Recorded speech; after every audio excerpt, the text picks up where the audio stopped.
Lähme uurime Estraveli töötajatelt, mis on nende jaoks red flag reisi pakkumist vaadates.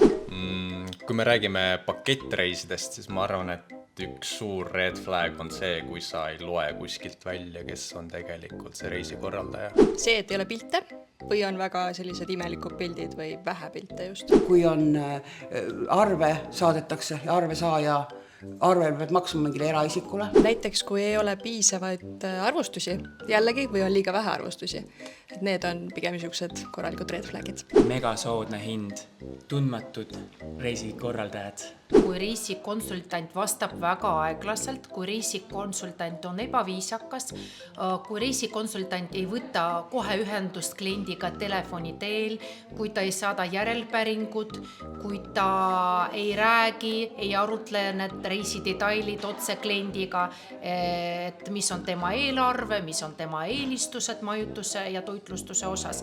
See on minu jaoks punane lipp. Rohkem ei ole.